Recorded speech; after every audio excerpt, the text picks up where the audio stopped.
What is up, everyone? Welcome into another edition of our NFL DFS DraftKings Advice podcast. I am your host, Bales. This one will be for Week 11. I am joined by Ben Hostler, and we have a very special guest. Sam Sherman has jumped off of the private jet and is going to bless us on this podcast. How are you guys doing today? So unnecessary. I'm doing good. I'm glad Sam's here. He has an actual chalkboard in his jet now, so he can work. Create map. Yeah, so he can work from the air during those. Change my Discord name to Creator. All right, yeah, I'm excited. Week 11, super chalky Chiefs-Cowboys game, and I think a lot of good tournament plays, to be honest. So I'm actually excited for this week, Bills. Yeah, I completely agree. For anyone new to our podcast, we will kind of go over each position, talk about some stacks. We'll give our favorite plays, all that good stuff. Beforehand, if you do enjoy the video, go ahead and give us a thumbs up. You can subscribe to the channel, turn on the notifications so you don't miss any of our videos. We're releasing daily stuff. We have a lot of stuff for props. We have NBA. NFL comes out multiple times a week. So if you want them as soon as they are posted, turn on the notifications. And then obviously you can comment anything below, questions, comments, whatever you want to say. Let us know how great we did on this podcast, how terrible we did on this podcast if you did not like it. You can drop those in the comments below and we will respond throughout the week. But I believe now is the time to start at quarterback. Let's start with Sam. Who are you looking at a quarterback this weekend?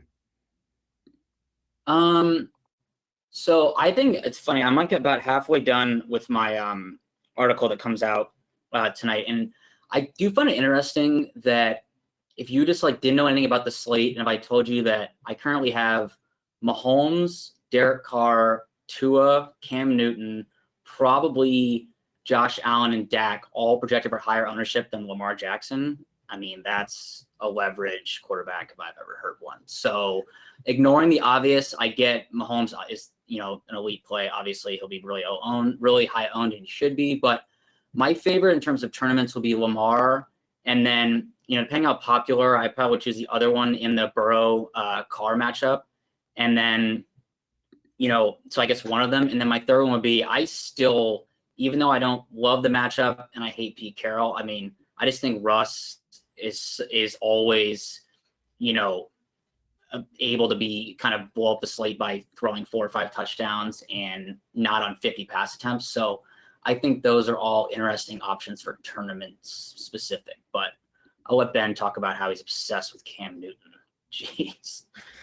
God. Yeah, not obsessed with Cam Newton, but I think for cash, Cam Newton is better than I think people watched yesterday's video, Sam. So I think we're covered.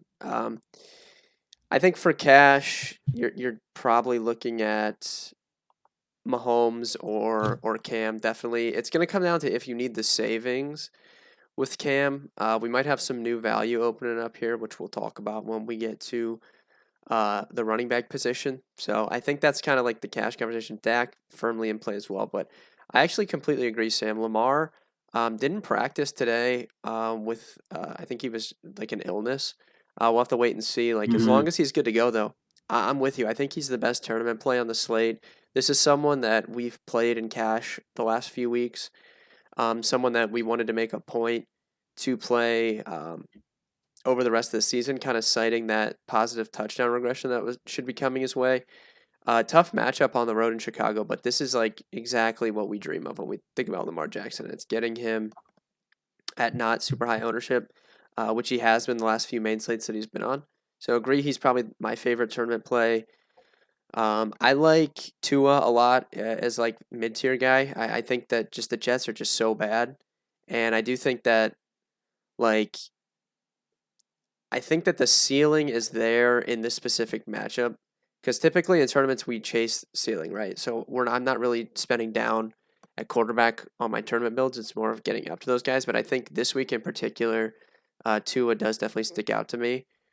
And the only other one, I agree with Burrow and Carr, that game is super interesting. I actually think Cousins is interesting in that range, 6,100 at home. I think that game is probably just as good as the as the Cincy Vegas game. And I mean, Cousins has been good, right? In general this season, from a real life perspective. I know the Vikings don't have a ton of wins, but I don't think he's played that bad. And obviously, you can stack, like, it's very clear who you want to stack him up with, and I think that game can shoot out. So I like Cousins a lot in tournaments as well as Tua. Yeah, I think you guys really outlined some great points. Tua was a guy that I was going to outline as well, so it makes sense that I also like him here.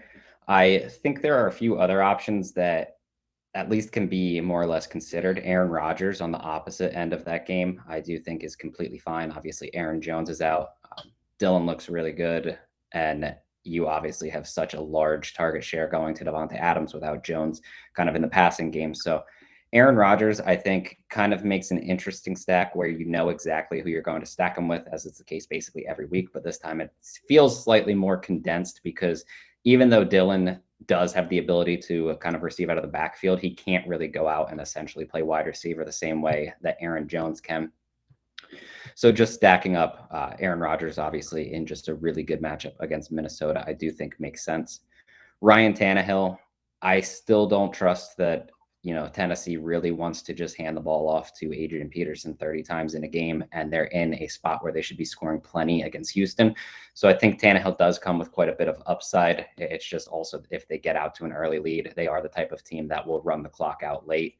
On the opposite side, I do think for 5,000, you can play Tyrod Taylor. He threw the ball 43 times last week. He obviously has the built-in rushing floor as well. So that makes a relatively decent play.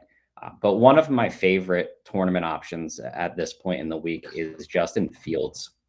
So he kind of has clicked a bit more. The last 2 weeks, he's scored roughly 20 and 30 fantasy points. One of the big things is there just aren't many players that have the same ceiling as him purely based on his rushing potential. It's similar to Lamar Jackson. We saw that 2 weeks ago. Almost 30 fantasy points he threw for one touchdown. He has yet to throw for more than one touchdown in any game, and he scored 19 fantasy points last week. The big thing here is that people still tend to shy away from Baltimore's defense. It isn't good. You can easily beat it. And Justin Fields, although his price is on the rise, I guess it's actually down 100 from last week. It's on the rise from essentially early in the season. I do feel that he still comes with enough upside to at least consider anytime he's sub 6,000, especially if he's going to be running the ball 10 plus times in this game. So do either of you feel a strong type of way, either to kind of reassure me on Justin Fields or to try to take me off of him? Yeah, it's interesting. I actually agree completely. I mean, I haven't really played Fields after that first week he was in when we all played him, and he absolutely tore it up for like 2 fantasy points. But I think he's an elite, tournament play because I think, we've seen that quote unquote floor. I wouldn't say it's his actual floor, but like his range of outcomes is so wide, and with how bad Nagy is as a coach, it makes it that way too. And so I agree with you. I think he does have a lot of ceiling and with the rushing upside. And I think that will always make him basically unowned. I mean, I right now have Jimmy G projected for more than Fields. I'd be willing to bet. I feel like Fields is more likely to get more points. I know they're playing Garoppolo's playing the Jags, but I agree with you. It's the thing with, I know you guys are both on Tua. I don't know. I just can't, if Tua, I'm not saying he's going to be chalk 30% owned. I mean, he's not quote unquote chalk for the slate, but I don't know if I can get myself to play Tua when Cam is just less expensive, and I know at least Cam has touchdown rushing upside, and Tua I just feel like stinks. I mean, I know the Jets are bad. That's the point, though. To me, anyway, that's the point, because when you think about it, most people will probably say the same thing. So it's still kind of early. Obviously, today's Thursday, so projections for ownership are going to change throughout the week. And as you look more at it, people really aren't going to play Tua in a game where realistically Miami could break away from the Jets, as opposed to Cam, who's cheaper and has the higher rushing floor, gets the better matchup in a team that's allowing the most air yards in the NFL. I don't think that people are going to actually consider Tua instead of Cam Newton come Sunday. So at that point, I feel like you're actually going to get Tua, regardless of ownership today. I think he'll probably be significantly lower owned, which is more or less what I'm projecting. If Tua comes in and he's one of the higher owned quarterbacks on the slate, yes, I don't want to play him. I completely agree with that aspect. I just don't think that's going to happen. Yeah. Yeah, I agree. I agree. Like if he gets steamed like throughout the week, I would be less interested. I agree with that. As we go to running back beforehand, all of our content can be found at dfskarma.com. We have a ton of free stuff. My article is already posted. It will be updated tomorrow. Sam's article will be posted later tonight. Joey has a wide receiver cornerback matchup one coming out. Ben, your core plays, I believe, do they come out on Saturday now? Yeah, it should be up like probably Friday. Right, today's Thursday. I keep thinking today's Friday, so I was thinking tomorrow being Yeah. Saturday. Friday, Ben's core plays come out, so we have a lot of content that's free. Ben's is premium. Also, dfskarma.com/pricing if you do want to get our core plays, or you can get into our free chat at chatdfs.com. All of these links can be found in the description below, so you don't necessarily need to remember any of them. But moving to running back, Ben, we'll start with you. To me, it feels like there are 4 running backs that are so far ahead of everyone else that realistically, those are probably my 4 that I'm even considering, and I'll get different elsewhere. There are some quote unquote risky plays that I am slightly interested in that I'll outline here. But Ben, start us with what you're looking at for running back. Yeah, so I think as of now, with the attention on that Chiefs-Cowboys game, I think a lot of focus is going to be placed on the mid-tier at running back, starting with A.J. Dillon, James Conner, and then we just got news a little bit before we started this video that Mark Ingram, or not Mark Ingram, Alvin Kamara went from, I believe, limited practice yesterday to not practice at all today, which is not a good sign. So if he ends up being out, to probably go back to the Mark Ingram we'll be decently owned again at 5,400. And then I will bring up, I don't know like what's going on with Nick Chubb. He still has, the Browns activated John Kelly today. They did not activate Chubb yet. I'm assuming that they're going to activate him tomorrow because I saw that he was like trending in the right direction. I don't know what that means because he just needs 2 negatives. Maybe that means he got 1 negative test. No, he just has to get 1 tomorrow. But we'll just have to keep an eye on that. But I think as of now, you're looking at A.J. Dillon, James Conner, and then potentially Mark Ingram if no Kamara. And in terms of like the higher owned guys, I'm fine with that in cash. I probably want to stay away from. I don't want to play Conner at high ownership in tournaments. I don't think Dillon I would be fine with at pretty much any ownership. I think because I think the role is good enough with no Jones. He can catch passes. I really like that game, so I'm good with him at kind of regardless ownership. At the top tier, I like a lot of these guys are in good spots, I think. You have McCaffrey, Jonathan Taylor, Dalvin Cook, all 3 really good plays. McCaffrey would be my favorite for like a main lineup. I think Sam agrees with me there. Once again, like it's early week, but he's not projecting for super high ownership. That could change like if the week goes on, we get some more value opening up.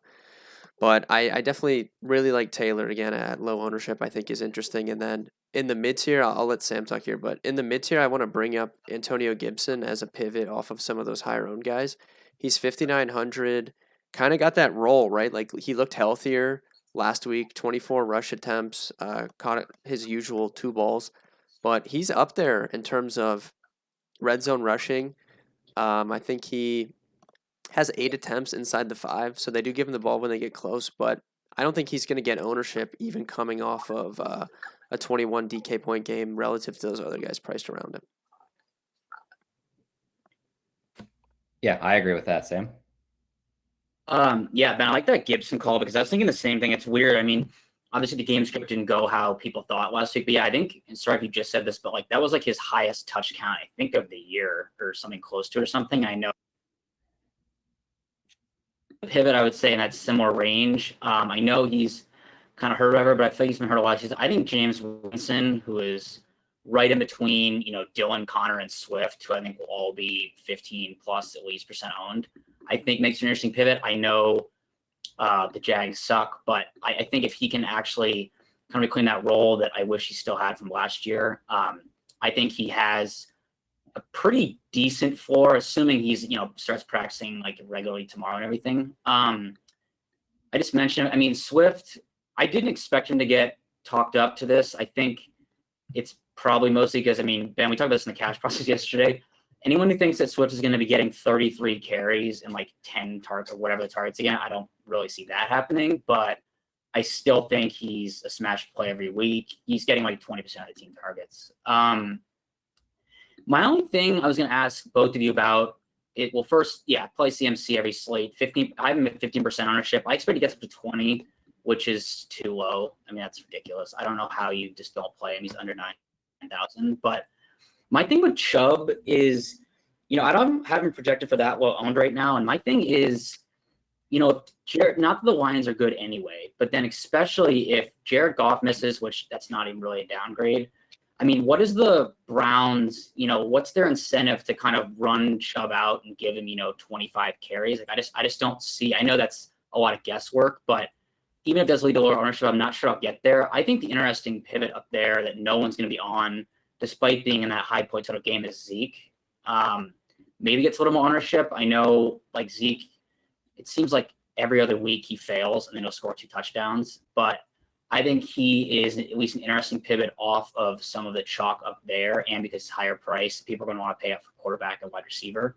So those would be kind of my pivots. Ben, I think we talked about this, and I mean, I can let Bale's price the same idea, but I think David Montgomery is way too cheap at 5,500, as Bale's mentioned. And I completely agree. The Ravens D is not good at all. So, and since Nagy doesn't coach well, it's not like he's not going to be involved regardless of the game script. So I think he's a really interesting play at 55. Yeah, that's way too cheap for David Montgomery. I agree. He actually sticks out a bit more there, especially as you mentioned. They could be down 20 and Nagy would be like, let's really establish it with 2 minutes left in the fourth quarter. That's where we need to go.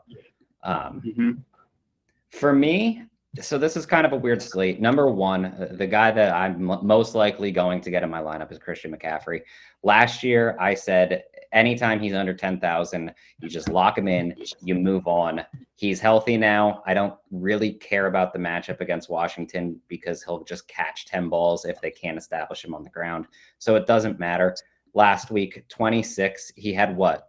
2-3 touchdowns vultured from him, basically. Oh, God.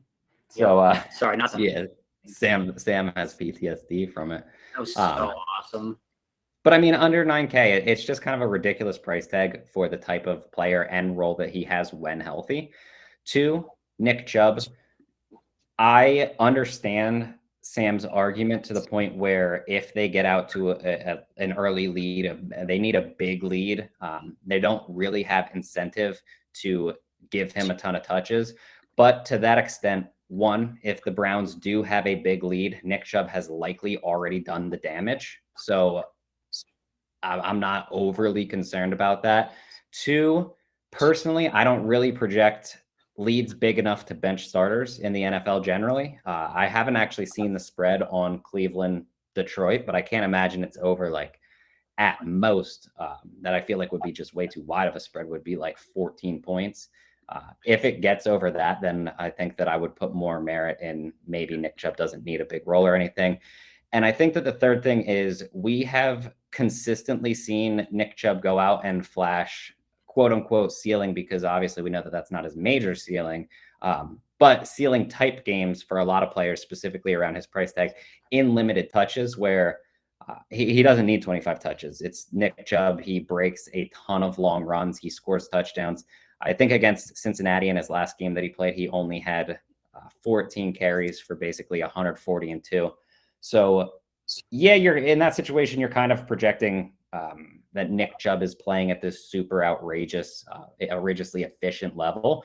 But at the same time, like look at all of last year, Nick Chubb was essentially playing at a ridiculously outrageous or a ridiculously efficient level. So yes, you're projecting it, but that's also the type of player that Nick Chubb is, especially if you're willing to play him when Kareem Hunt is healthy. The other 2 running backs, A.J. Dillon, very obvious. People don't give him any credit for the hands that he has. They looked good at the NFL Combine. People really didn't care because he just didn't catch balls at Boston College. But I know that me and Ben have talked about this a lot. That means absolutely nothing, especially multiple years out of college at this point. And then the other one, James Conner. If he's going to be chalky, there's no way that I would possibly play chalk James Conner. I didn't last week. I won't again this week. I fully understand the red zone role. If he scores 2 touchdowns, everything, it works out. I get it. I will not play chalk James Conner. I guess very quickly before I move on here, because those were the key 4 that I wanted to talk about. The other 2 are just favorites that could get out to early leads and run out the clock later. Myles Gaskin, I don't think he needs an early lead. If they get out to 1, they could give him a few extra touches, and that's fine. If they don't, he's still going to be involved in the passing attack, and we've already talked about how bad the Jets defense is. So Myles Gaskin, I do believe, is 1.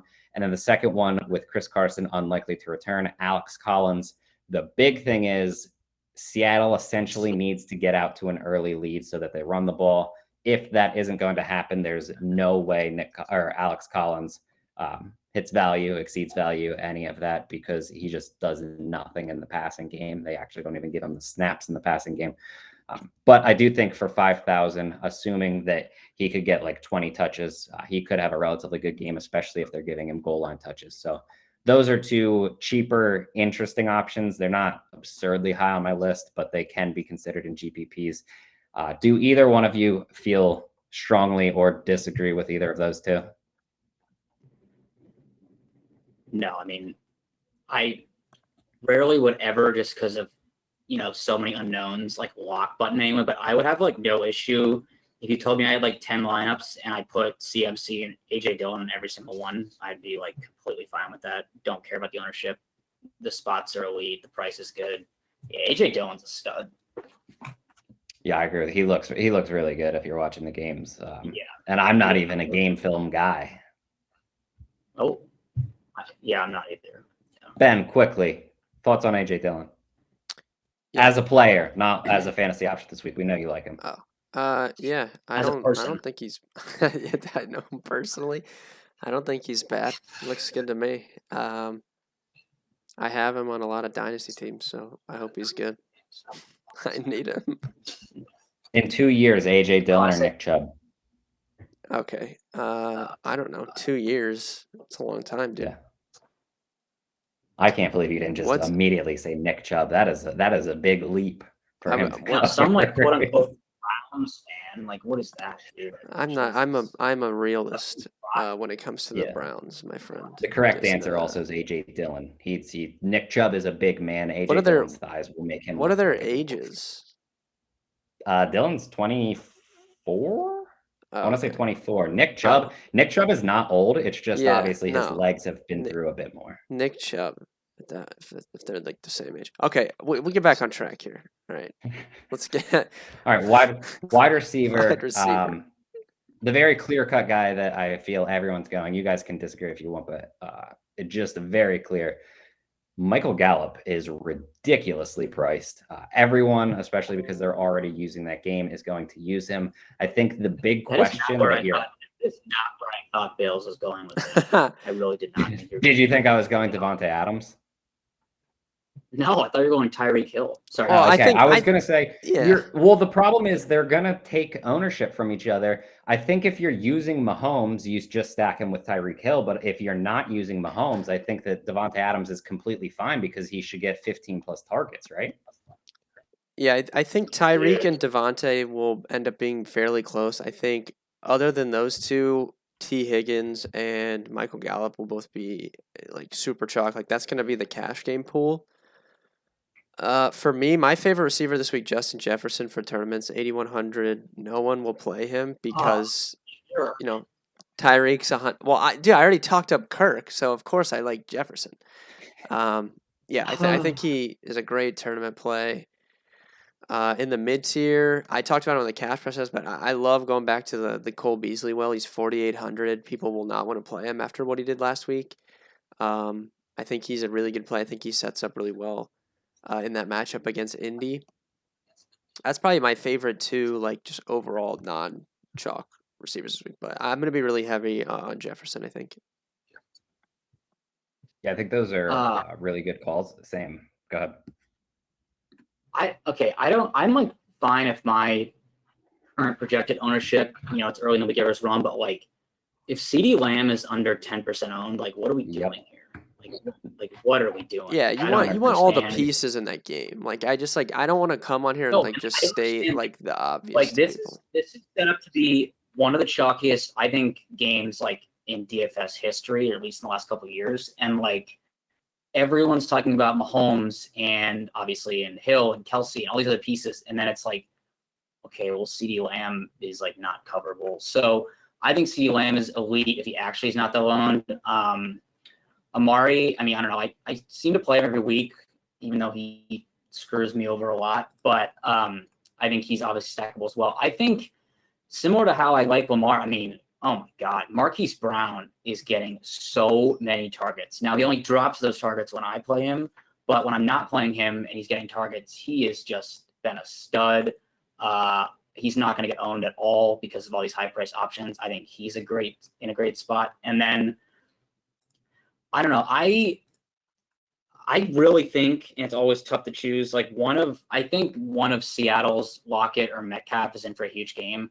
I think, for the blow potential, I like Metcalf, but Lockett is just really cheap at 6,000. I don't know what happened last week. I don't know, I guess, why Russ played if he was clearly not well, but I think Lockett is in an awesome spot as well. And my last one will be Ben. I know you like Beasley. I don't disagree with it, but I mean, now that Sanders has like done nothing the last like few weeks, no one's going to own Emmanuel Sanders, and he's only 5,300, and he's a direct pivot off T. Higgins. That's not a bad call there for me. I think the big thing with the CeeDee Lamb recommendation is that everyone wants all the pieces to the game, but you can't do it. So there's going to inevitably end up being guys that are lower owned than they should be. You can't play all three wide receivers for Dallas along with Tyreek Hill and Travis Kelce. It's just not an option. So it looks honestly like CeeDee Lamb's the guy that's kind of getting left out, which is absolutely hilarious. Leads the team in air yards, leads the team in yards after the catch per reception. Obviously, Kansas City struggles in both aspects. This will probably burn me when I jinx it. But like, I've got to believe, besides Tyreek, like CeeDee Lamb probably has the highest ceiling of anyone in the game besides Tyreek Hill. I could see it. I'm not sold just because. Yeah, I the only problem that I have with that is that there's so many mouths to feed that you're not really going to get 15 plus targets in that situation, where even like someone like Hollywood Brown could realistically get 15 plus. So I think that's a really good call. Other guys that I like, I think Brandon Cooks is in a fine spot on the other side of AJ Brown, but it seems like he just is going to gain ownership as the week progresses. Come Sunday, doesn't feel like that is probably going to happen, but I know from yesterday to today, it kind of bumped up a little bit. So we'll need to see that on Sunday before I personally make a call on that type of thing. But I don't know. There's just a lot of really solid options that you can use on this. Allen Robinson was another, did not participate in practice today. Do you guys like anything on Chicago if he's out? Like, do you think that bumps Mooney or anyone? Or are you kind of just avoiding that because essentially everyone outside of Justin Fields and kind of Cole Kmet a little too iffy to play, right? Yeah, that offense, like, it's just really hard to imagine. I mean, I don't know. We talk about the cash price too. Poor Allen Robinson. I mean, this guy just, I don't know what he did in his earlier life to deserve this, but I mean, that price tag is a little ridiculous, but like, it's the floor is like 5 points. So like, I don't know. I don't know if I can like respond there, or I like playing Dusty, Jamison Crowder, so that's probably what I'll do. Yeah, I would be fine with Mooney in like probably more of a bring back or just like a straight one-off maybe, but definitely I would be interested in him. I'm interested in him regardless in like a bring back if I'm using Lamar. The other guy I was going to bring up is Bateman. Like, Hollywood Brown hasn't practiced yet this week, so we do need to like keep this in mind that if he doesn't practice tomorrow, I think Bateman's in play regardless. But if we were to get some crazy news like Brown was going to miss, then it would be like just full on Bateman. I mean, obviously he would be chalk, but Yep. I think he's in play regardless. Yeah, that makes sense. I will add one more player, and I apologize in advance. Everyone's going to hate this. Robbie Anderson. The matchup, Oh boy, perfect. dude, Washington gives up the most. he just needed Cam in there. Nope. Look at that, Needed scored Cam. a touchdown. Caught a touchdown last week. 4 catches, Nope. 6 targets last week. He gets Washington, who gives up the most air yards in the NFL the entire season. His ADOT's right around 12. It's the highest on the team. It's Robbie Anderson week. I hate it as much as the next guy, but it is what it is. We parted ways a couple weeks ago, and we're doing fine alone. Okay, so Sam's completely out. Ben, you're a reasonable guy. You're on Robbie Anderson as well. Sure, I can get down with it for sure. That's what I like And to hear. anyone using Cam, they're not using. No one's stacking Cam anyways. Like literally nobody. Mm-hmm. No, I agree with that. And imagine just a Cam Newton, Robbie Anderson. You stack the two of them, right? So then it gives you plenty of salary flexibility. Just throw in CMC, and it's looking like a really nice stack, honestly. I prefer Byron Pringle. It's 3,400. Did you say Byron Pringle? Oh yeah, out snapping everyone except Tyreek Hill. Yeah, he kind of overtook Hardman. I don't hate it, like if you're stacking that game, but I don't think I could one off Byron Pringle. I think that would have to be like a game stack. I mean, we want to get all the nut stacks. I mean, let's just take a little Mahomes, Ty Scum, Pringle, get some CeeDee Lamb. Oh my God. I think I like Marcus Johnson more, I guess. For free. This podcast is going off the rails. We're moving on before we get any more of these crazy plays. 2 tight end. In cash, it feels like if you can get to Travis Kelce, get to Travis Kelce. Ben, but who overall are you looking at? Yeah, I really like Mark Andrews at 6K for sure, just because I like Lamar. I'm going to be really heavy on Lamar this week, so I'm definitely interested in there. Sam and I did yesterday's video. Like, we both still like Dan Arnold. I know he was chalk last week, but I mean, this guy's like has a legit role, and I think that 4,100 is underpriced for the role that he has, and like seems that he's going to be getting. So after him, like dropping down a little bit more, I just like taking shots on some of these cheaper guys. Austin Hooper, I kind of talked about on yesterday's video, but this is the type of game that the Browns are going to score touchdowns in because they're playing a terrible team. He gets a ton of red zone looks. He scored last week. It was his first touchdown since week 3. I can definitely see Baker throwing a couple touchdowns because he likes to beat up on terrible teams. So I like Hooper at 3,200. We know, is Baker starting? Is there a better quarterback starting? Dude, please don't get me started on that. I do think Baker is going to play. The case. I think Baker's going to play, but we'll see. And then, dude, Cole Kmet is fine. CJ Uzoma, man, this is my boy. I've played him a couple times this year. One of which was that 20. Dude, we've seen the upside, right? He has 24 and 26. Hey, if you're playing someone that's 3,500, it's a shot. This is a way to get either low-owned exposure in like a Burrow stack, so you don't have to use T. Higgins. You can use Jamar Chase and Uzoma, or you can just one-off him and get some exposure to that game. He's 3,500. So I think like taking shots on some of those cheaper guys is smart. Yeah. Maybe this will burn me. The one thing I will say I'm not going to do, I can't believe that Gerald Everett is gaining steam because he had one good game last week. Yeah, they were just throwing to him left and right, though. That was crazy. I know this is more about the picks we like, but I'm sorry, I am not playing Gerald. No, I'm just gladly playing Hooper instead of Gerald Everett. That's just me. Yeah, the only one I'll add, I mean, it's almost good that Mike Gesicki burned me last week, somehow having 7 targets for 0 catches, because the role is still the same. The matchup is now even better. Mike Gesicki is he's a wide receiver. You're basically getting 5 wide receivers.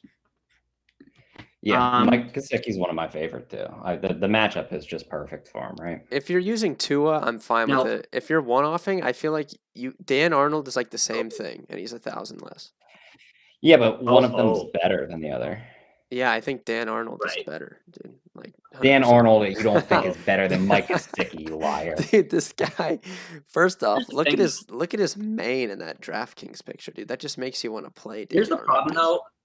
Bales, in what world can I responsibly recommend Gesicki when like I can get basically his counterpart in the team, Ryan Griffin, for min? No, dude, I'm not playing Ryan Griffin. Right. Ryan Griffin is like. Ryan... I cannot play him, dude.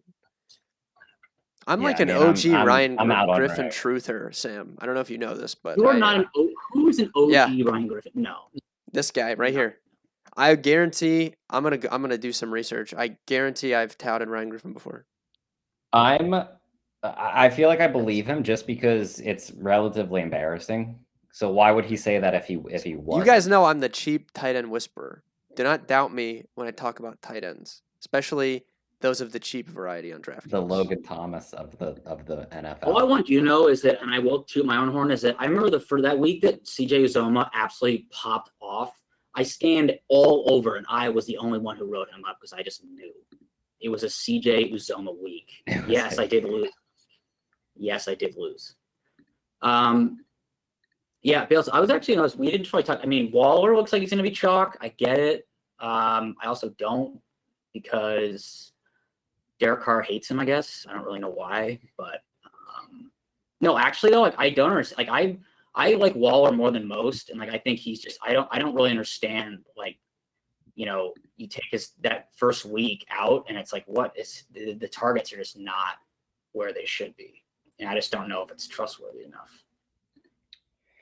Yeah, I mean, I get what you're saying. For me, I wouldn't play Darren Waller, and two reasons that he's not specifically really someone that I'm targeting. One, Mark Andrews I like more. He's $100 cheaper. I'll just play Mark Andrews. And two, Travis Kelce I think is the easiest tight end to play on the slate. He's only 1,000 more, which realistically, yes, that would be kind of difficult depending on the way that you make your lineup. But I don't actually think that it's going to be a massive struggle to fit him into your lineup, especially if you're already using someone like Darren Waller. So I just don't see that much reason to pay for him, right? Yeah, no, I was just curious because I think he's going to be one of probably the second or third highest owned, I'd assume. But yeah, especially if he's chalky, I definitely don't want to use him. Yeah. One of the guys that I wanted to ask you guys about, because literally no one even mentions him, I guess. He's still questionable with concussion. He hasn't practiced yet. But Jeff Swaim, why are we just writing him off because everyone during the offseason was talking about Ferkser as if he's the top target? And then Swaim obviously came in, kind of took over. Now over the last 3 weeks, he has 14 targets, 12 catches over that span, 2 touchdowns. It's like it's like you're playing tight end roulette. I mean, it's like Swaim, is like kind of taking the 1A role, but like Ferkser's still running wind sprints. Don't they have another guy who's out there running wind sprints? Pruitt. Pruitt too. I don't think Pruitt runs wind sprints. I think it's he runs like dog sprints. I would have I'm saying like I would have to look, but I feel like he's more of like a blocking type of guy. But maybe I'm wrong on that. I don't know. I don't grind a lot of Tennessee Titans film, so. No, it's the same reason I never am comfortable playing like a Cleveland tight end because they run all those 3 tight end sets and it's like yeah, dude, they like that's one thing from watching that sad excuse of a football team. They love to run 3 tight end sets for whatever reason. Well, I mean, I'm backing us off a tight end. I shouldn't have brought up Swaim. I will say I do think that he's a viable punt. He's really cheap, 2,800, and he does at least come with touchdown upside because they're kind of going to be throwing it a little bit more. Again, I don't trust that they're going to just hand the ball off to Adrian Peterson a lot. It's not going to happen. But we can move on to the stacking portion of this. Sam, start us off with your favorite stacks for this week. So I'm not gonna. Everyone knows about the KC Dallas one. I think kind of. I actually hope that Kyler plays. I think that Seattle and Arizona can be more competitive than people would think. I think that would be interesting because, I mean, Pete Carroll's the worst, and Seattle doesn't play that fast, and they run the ball too much. But Russ still can be really efficient and can put up points. So I think that one's. And then I do really like that Cincinnati Vegas game. I mean, I think, if you look at, pass over expectation for Cincinnati for the season compared to like their last 4 games. I mean, they're now like a top 7 in that, and they were kind of towards the bottom. So I hope they come out of the bye still passing. And the Raiders defense, although I mistakenly thought for a little while they maybe weren't that bad, they do suck. So and they throw a lot too. And so I think there could be a lot of scoring in that game, and it just won't be nearly as targeted, and for good reason, because of the KC Dallas game. Those are probably my 2 favorites outside the obvious. Yeah, I think. Can you guys hear me? Yeah. Yep. Okay, my mic says that it's cut off at the moment. I think that does make sense. Ben, what stacks are you looking at for the week? Yeah, obviously I'll update this in my premium article you guys can get access to on the website. But I think for main tournament team, probably will be Lamar for me this week. I like the Burrow double stack. Like I said, you can use Chase and Uzoma, and then you can find a run back, whether it be Waller, Renfro. Get weird and use Zay Jones, I guess. He played a lot last game. So I like that game. And then if Tua's going to be chalky, I think I'll roll with the Cam stack because I think everyone that plays Cam is playing him by himself. I don't think people will stack him. So I would be down to maybe stack him up, and then you have like some easy run back there with McLaurin at 7K. So go with that one. And I kind of like the idea of Cam and C-Mac because I feel like hypothetically you're getting all the rushing TD equity. Yeah, I think you can do that. Which kind of sounds, yeah. Till Chuba just jumps in there again. Yep, or every other practice squad player like, well, I think you guys basically nailed the stacks. I think those are, more or less the top options. One that I'll add that is super risky, but comes with quite a bit of upside, in my opinion, would be if you were to stack Ryan Tannehill with AJ Brown and then bring it back with Brandon Cooks. So just the reasoning behind it is that Tennessee has the 3rd highest implied total on the entire slate. You're just essentially banking on them more or less relying on Tannehill versus that terrible run game that they're working with at the moment. But you're getting most of the target share in AJ Brown. And then normally you don't want to, stack up an entire game with Houston because of just the way that they essentially could get blown up by literally anyone. But you're getting essentially the 50% target share of Brandon Cooks as well. At least he has 50% of the air yards. I believe his target share is right around there as well. So you're getting such a condensed set of that 3, and it's not like you're necessarily completely breaking bank. You have Tannehill's still relatively mid-priced. Brandon Cooks is a bit cheap at $6,000, and then you're obviously paying up for AJ Brown. But it does feel like that trio does come with quite a bit of condensed opportunity, I guess, right? Yeah, I see what you're saying. I don't know.